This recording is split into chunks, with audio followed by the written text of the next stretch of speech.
이 아가서를 이해하는 방법 중에 한 가지는요.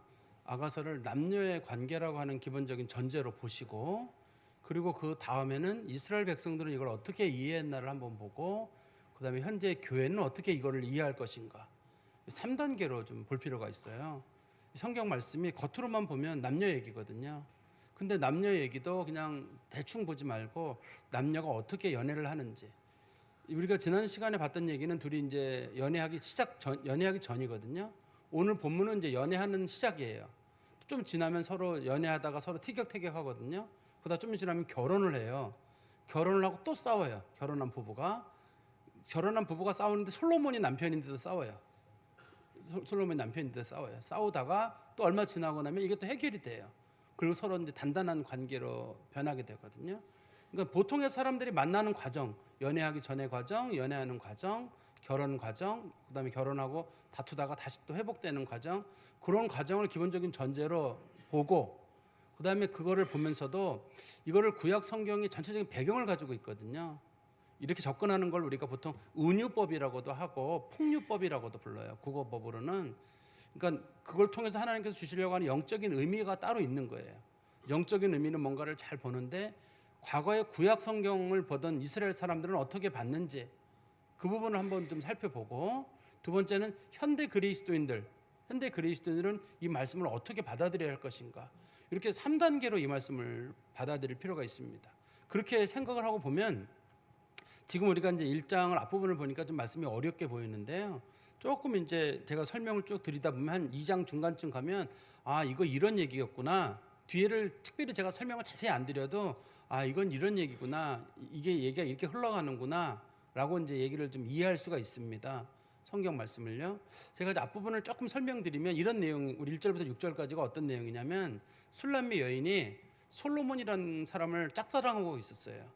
왜냐하면 솔로몬이라는 사람이 너무 소문이 좋게 나 있어요. 인품이 너무 좋고 또 성격 관련된 모든 것들이 다 좋은 사람이라고 소문 나가지고 이 술람미 여인이 나도 솔로몬 한번 만나봤으면 좋겠다. 그 사람이 나한테 와서 입맞춤을 해줬으면 참 좋겠다라는 이제 그런 마음을 가지고 있었어요. 그런데 이제 예루살렘에 있는 여자들이 말하기를, 솔로몬이 미쳤냐? 왜 하필이면 너 같은 여자를 쳐다보겠느냐? 너같이 못생기고 피부는 까맣고 솔로몬이 너 같은 여자 쳐다보지 않는다라고 하니까 술람미 여인이 얘기하기를, 아니다. 내가 피부는 좀 까맣고 성격은 좀 못됐지만 사실은 나 굉장히 예쁜 사람이다. 나 솔로몬이 좋아할 만한 뭐를 내가 가지고 있는 사람이다. 거기까지가 우리가 지난번에 봤던 내용이거든요. 요까지가 어떤 의미를 가지고 있냐면, 이 술람미 여인이 솔로몬의 어떤 사랑을 굉장히 사모하는 마음이 있어요. 이거를 이제 구약 성도들도 그렇고 신약 성도들도 그렇고 어떻게 받아들였냐면, 우리 그리스도인들이 가장 원하는 건 하나님의 사랑이에요.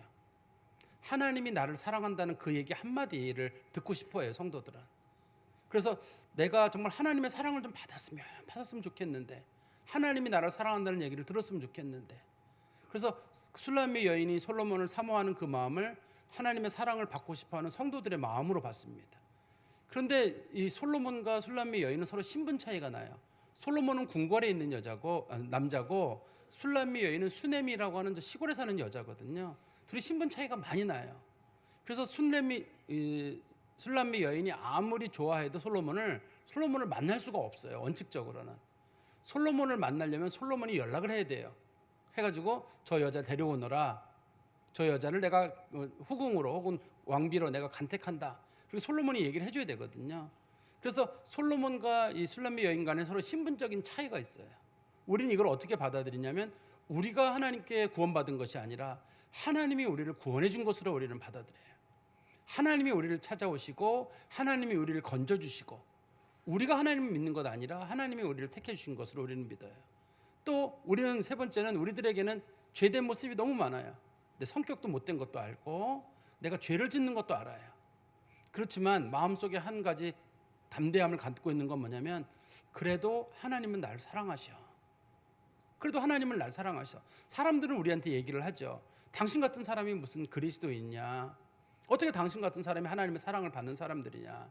당신 같은 사람이 천국 가면 못 갈 사람이 없다라고 막 우리를 때로는 얘기할지도 모르겠고, 우리 스스로도 나 같은 사람이 어떻게 하나님 구원을 받겠는가 싶지만, 그래도 우리는 생각하기를 하나님께서 나를 사랑하신다. 그래서 세상 사람들은 우리 겉모습만 보지만 예수님은 우리 안에 계신 성령을 보시고 우리를 사랑하신다.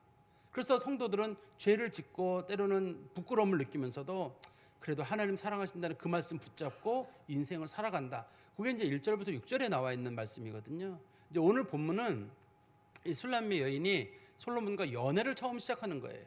둘이는 이제 교제가 이루어지게 됐거든요. 교제는 이루어지게 됐는데 술람미 여인이 솔로몬하고 연애하는 장소는 궁궐입니다. 원칙적으로는 궁궐에서 연애를 하는데 설명은 마치 궁궐이 아니라 궁궐 밖 저기 어디 먼 곳에서 연애를 하는 것처럼 광야에서 연애를 한 것처럼 얘기를 해요. 솔로몬은 왕이고 술람미 여자는 포도원직이거든요. 원래 포도원 관리하는 여자예요. 그렇지만 본문에서는 솔로몬도 그렇고 술람미 여인도 둘 다 목동으로 묘사를 해놨어요. 그렇다고 실제로 목동이라는 뜻이 아닙니다. 이 목동이라는 걸 설명하면서 두 사람이 저 바깥 들판에서 서로 만나고 연애하는 모습을 설명을 하는 거예요. 그런데 이 술람미 여인이 궁궐에는 왔는데 솔로몬이 만나주지를 않네요. 보통의 경우 이제 솔로몬하고 연애를 할 때는 솔로몬이 자기를 좀 만나줘야 되는데 솔로몬이 만나주질 않는 거예요. 그래서 본문의 이 표면적인 모습을 보면 술람미 여인이 솔로몬에게 당신 어딨냐 도대체?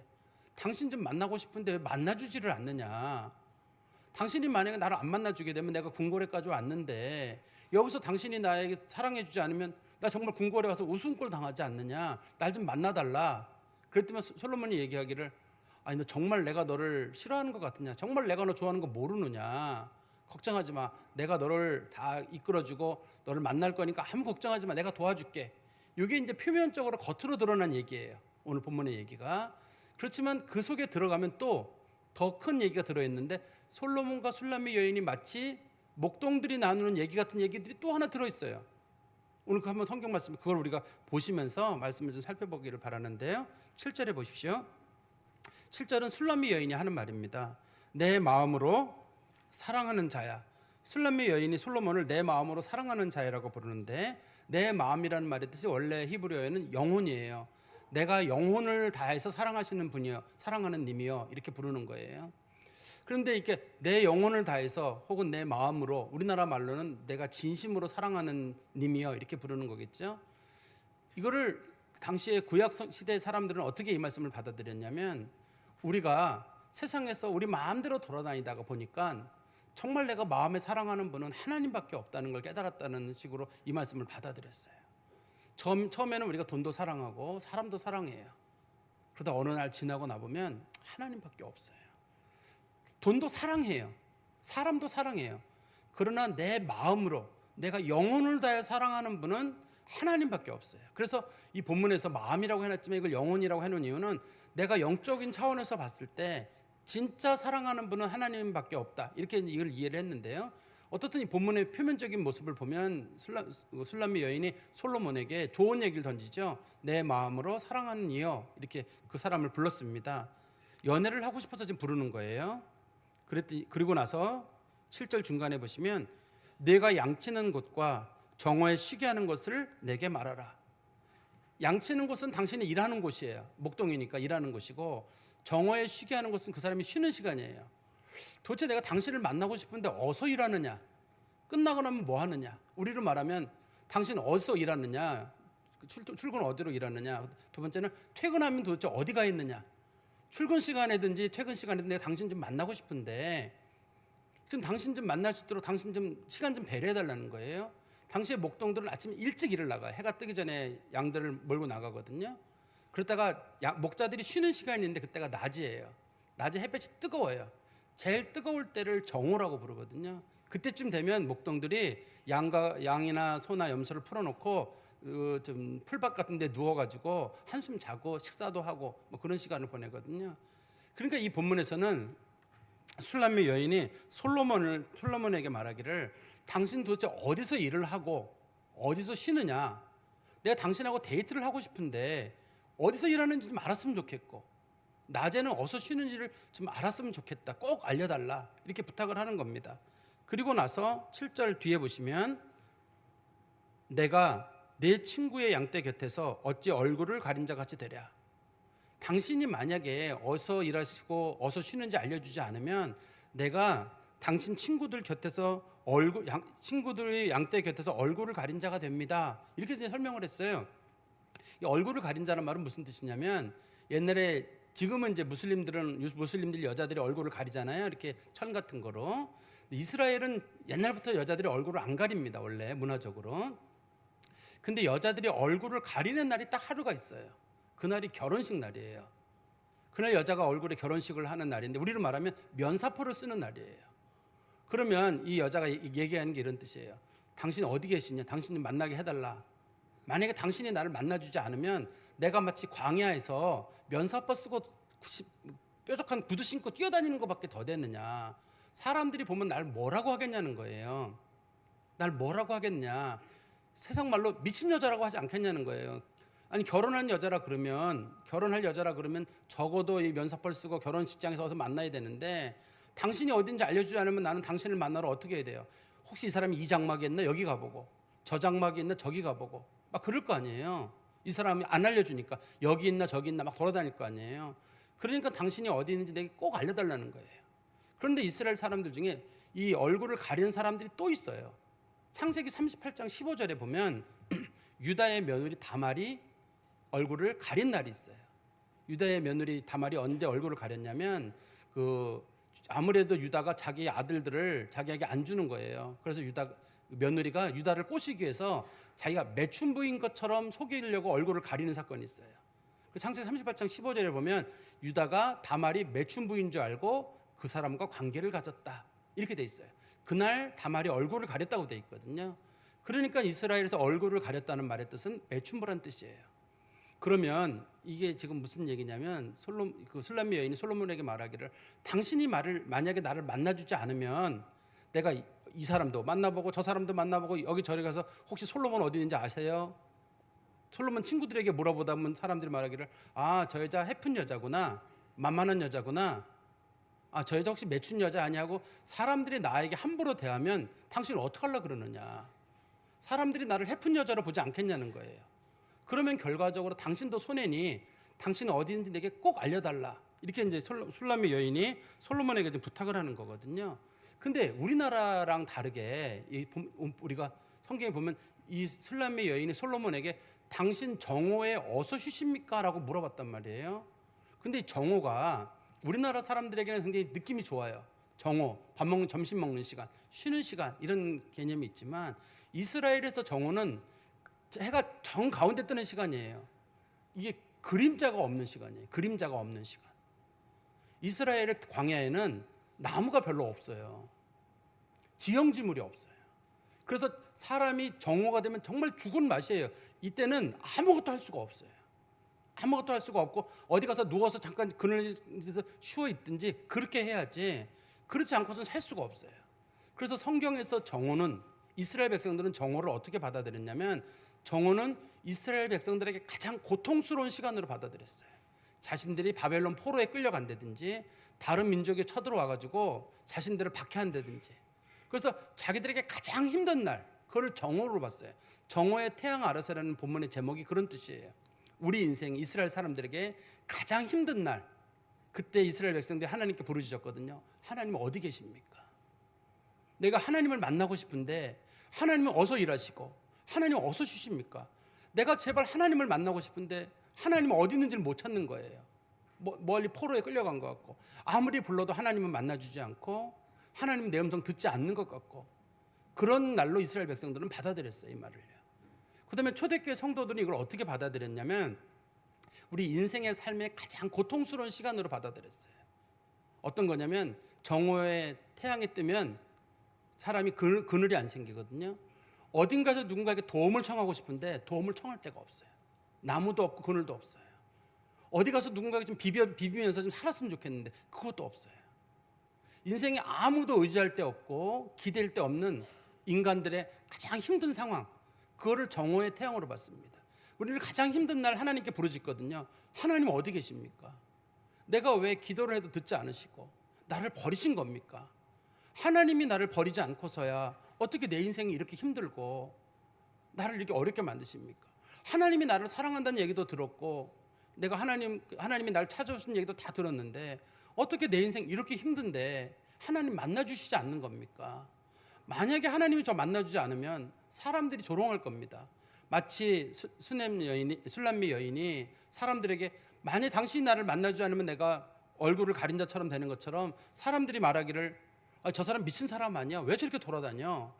그리고 내가 만약에 하나님 날 만나주지 않으셔서 내가 혹시 돈이 내게 신이 될까 싶어 돈을 쫓아간다든지 우상을 쫓아간다든지 그러면 사람들이 아니 저 사람 하나님 믿는다는 사람이 저게 뭐야?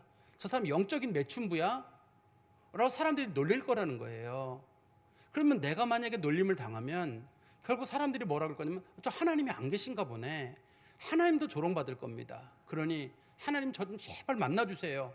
이런 뜻이에요. 1차적으로는 술람미 여인이 솔로몬에게 나 좀 만나달라고 하는 목가적인 얘기처럼 보이지만 이스라엘 사람들은 자신들이 박해를 당하거나 어려움 겪을 때 자신들을 도와달라는 말로 받아들였고 우리 성도들은 이거를 우리 인생의 가장 힘겨운 날, 그림자 하나 없는 날, 그러니까 그늘 하나 없는 날이에요. 그늘 하나 없는 날 하나님 저 좀 도와주세요라고 부르짖으면서 하나님 저를 만나주지 않으시면 저 큰일 납니다. 하나님 저를 만나주세요라는 말로 이 말씀을 초대교회부터 이해를 했습니다. 그랬더니만 8절에 솔로몬이 이렇게 얘기를 하죠. 여인 중에 어여쁜 자야. 술람미 여인이 솔로몬에게 뭐라고 불렀냐면 내 마음으로 사랑하는 자야 이렇게 불렀으니까 그쪽에서도 좋은 말이 나와 있죠. 정상적이면 내 마음으로 사랑하는 자야라고 불렀는데 이쪽에서 왜 이렇게 부르면 안 되죠. 내 마음으로 사랑한다는 말은 나 당신 정말 영혼 다해 사랑합니다. 그러면 나도 너를 사랑해 이렇게 나와야지. 그래? 이렇게 나오면 안 되는 거거든요. 혹시라도 뭐 부부간에도 내가 당신을 진짜 사랑해 그러면 맘대로 해 이런 식으로 하면 안 되잖아요. 서로가 좋은 얘기가 가면 거기에 좋은 얘기가 와야 되거든요. 그랬지만 우리 본문에서는 이제 가장이란 말이 빠졌거든요. 근데 원문에는 여인 중에 가장 어여쁜 자야. 내 눈엔 네가 제일 예뻐. 사랑하는 사람들이 쓰는 말이에요. 정말 난 제일 예쁘다. 이렇게 말을 하면서 그 뒤에 이렇게 나오잖아요. 8절에 보시면 내가 알지 못하겠거든. 정말 모르겠니? 이런 뜻이에요. 너 나를 지금 꼭 만나고 싶다고 하는데 정말 몰라? 나 만나는 방법을? 내가 어디 있는지 진짜 몰라? 이 지금 술람미 여인이 물어봤죠.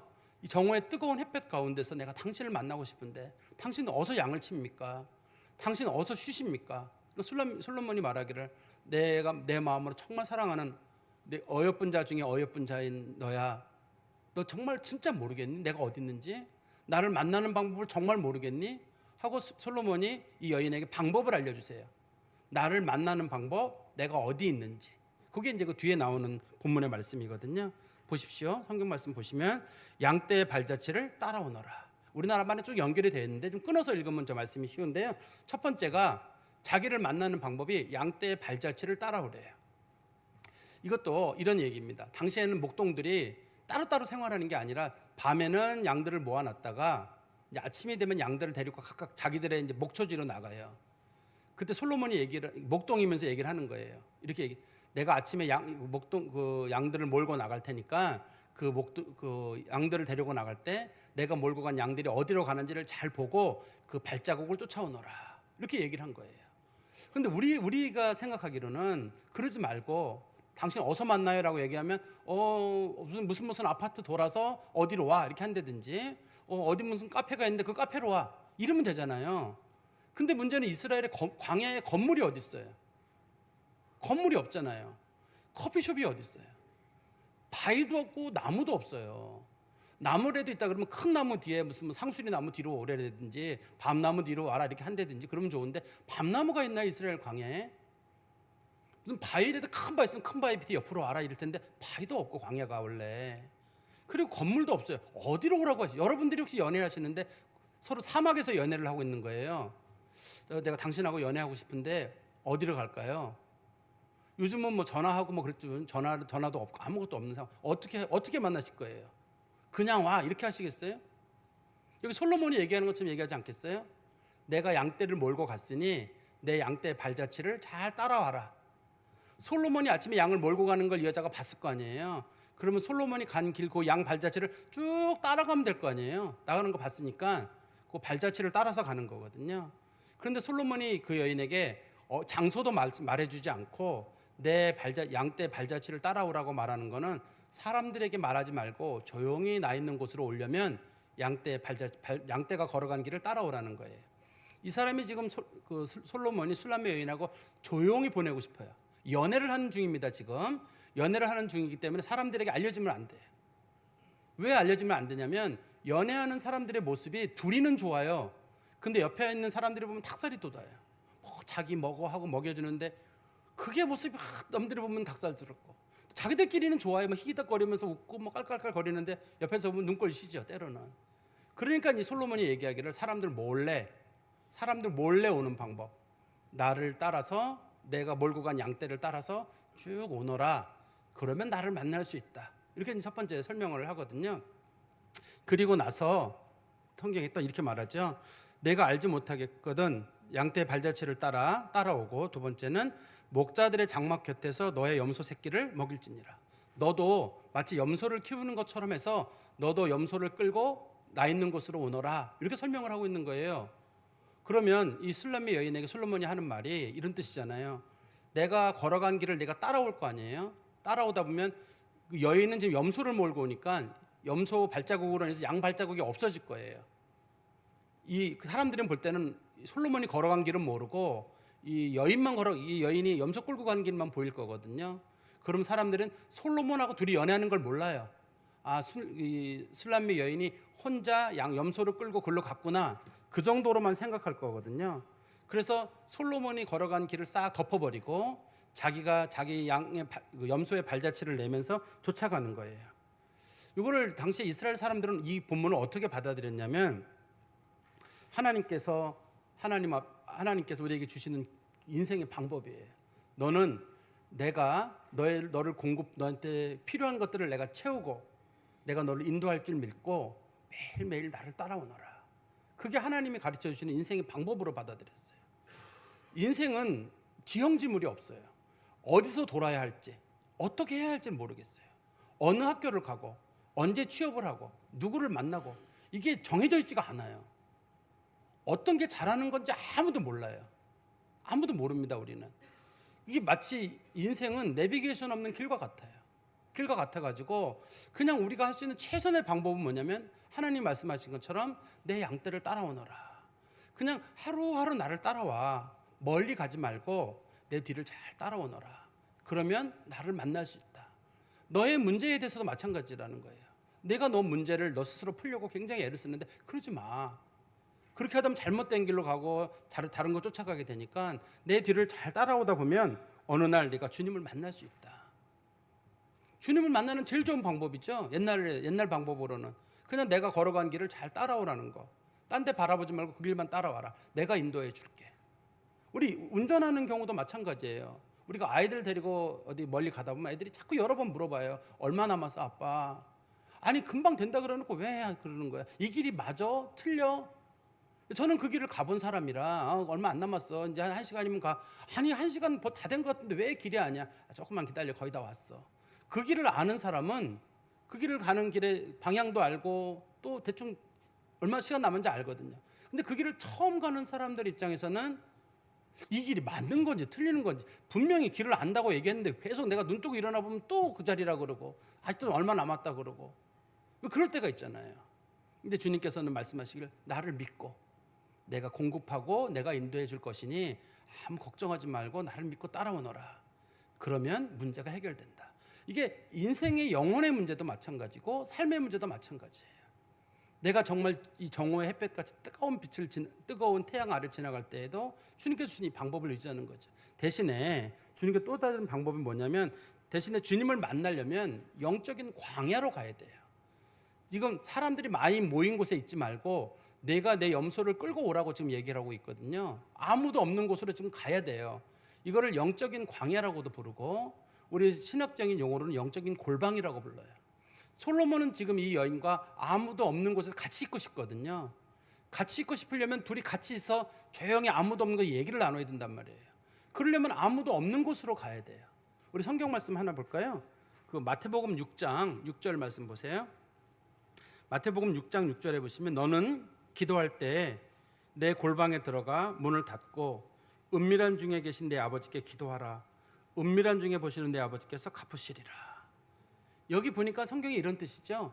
정말 내가 하나님 만나기 원한다면 뜻밖의 은밀한 곳으로 가라는 거잖아요. 아무도 없는 곳, 골방에 들어가서 문을 잠그고 하나님 앞에 조용히 기도하라는 거예요. 그러니까 보니까 기도가 연애예요. 연애. 기도를 연애라고 좀 설명을 해놓은 거예요. 연애하는 사람들은 남들한테 나 누구랑 연애한다, 뭐 어떻게 지낸다 이런 얘기 안 해요. 둘이 조용히 있고 싶고 둘이 얘기 나누고 싶고 그렇단 말이에요. 그게 연애예요. 기도는 연애예요. 그러면 하나님하고 멀어지는 방법이 뭐냐? 자주 안 만나면 돼요. 기도 안 하면 하나님하고 자연스럽게 멀어집니다. 사람이 장거리 연애하시는 분들도 쉽게 멀어지는 이유가 자주 안 보면 멀어지듯이 이게 하나님과 관계도 마찬가지. 기도가 연애하는 시간이기 때문에 내가 기도 안 한다 멀어져요. 그 사람이 하나님 왜 멀리 계십니까? 하나님 말씀하시기를 왜 네가 다가온 적도 없으면서 왜 나한테 그러느냐? 하나님 그래도 저 도와주셔야죠.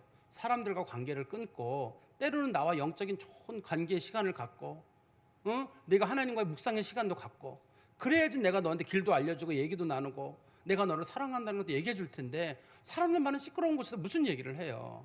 사람들 보는 사람도 많은데. 그러니까 이 솔로몬이 술람미 여인에게 하는 말이 이거잖아요. 너가 정말 나랑 어떤 특별한 교제를 나누기를 원하거든 사람들 몰래 나 있는 곳에 와라. 거기서 우리가 함께 만나자. 이렇게 말씀을 하는 겁니다. 말씀의 결론을 맺으면 정오의 태양이라고 하는 것, 정오의 태양이라고 하는 건 우리 인생의 가장 고통스러운 시간을 말해요. 내가 문제를 해결하기 어려워할 때라든지 정말 어디 피하고 싶은데 피할 데도 없고 사방이 탁 막힌 것 같은 그런 순간을 부르는 말입니다. 이 날이 정말 누군가에게 속 얘기도 하고 싶은데 얘기할 사람도 없어요. 도움도 청하고 싶은데 도움도 못 청하겠어요. 이 길이 맞는지 틀린지도 모르겠어요. 앞으로 어떻게 끝이 갈지도 모르겠어요. 그런 날을 정오의 태양이라고 부르거든요. 그런 날 때 우리가 할 수 있는 방법은 뭐냐? 하나님께 도움을 청하는 거예요. 하나님 도와주세요. 하나님 어디 계십니까? 하나님 저 좀 붙잡아 주세요. 성경에서 말하는 첫 번째가 그런 거거든요. 어려운 날에는 하나님 붙잡아라. 다른 거 바라보지 마라. 다른 거 바라보고 다른 거 쫓아가다 보면 너 우스운꼴 당한다. 마치 다른 목동의 친구들 쫓아가서 여기 있나 저기 있나 쑤시다 보면 사람들이 이상한 사람으로 볼 거거든요. 그냥 하나님만 한 분만 바라보고 하나님만 바라보고 가라. 두 번째는 하나님께서 우리를 항상 공급하시고 채우시고 인도하신다는 그 믿음을 가지고 그냥 하루하루 살아가는 거예요. 아까도 말씀드렸는데 인생에는 이정표가 없어요. 어디로 가는 게 잘 가는지 몰라요. 다른 사람의 인생도 그 사람이 잘 가는지 못 가는지 아무도 모르긴 마찬가지입니다. 누가 잘 가는 건가요? 누가 인생을 잘 사는 거예요? 잘 사는 방법은 그냥 주님의 길을 하루하루 쫓아가는 거. 이게 추상적으로 보일지 모르겠습니다만 그래도 잘 새겨 들어보세요. 하나님 믿고 말씀 의지하고 그냥 하루하루 살아가는 거예요. 그러다 보면 주님이 길을 열어주세요.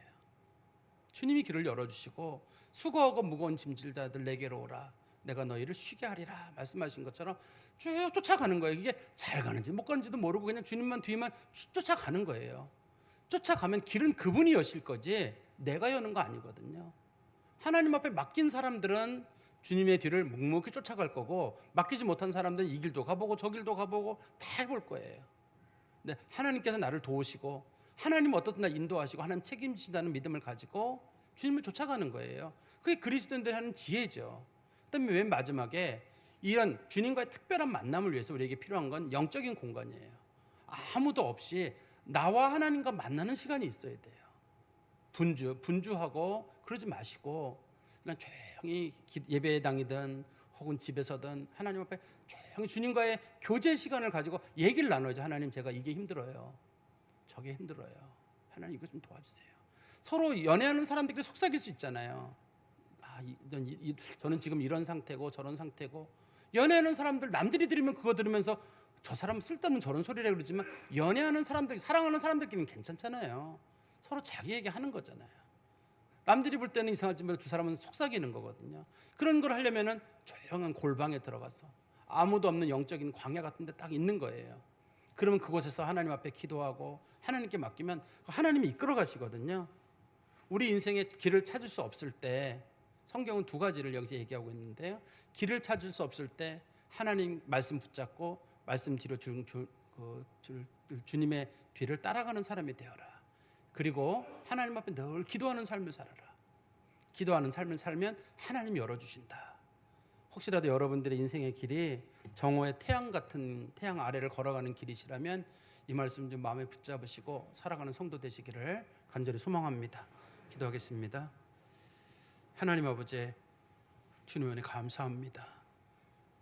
우리 성도들 중에 이 길을 걷는 사람들이 많으리라 생각이 듭니다.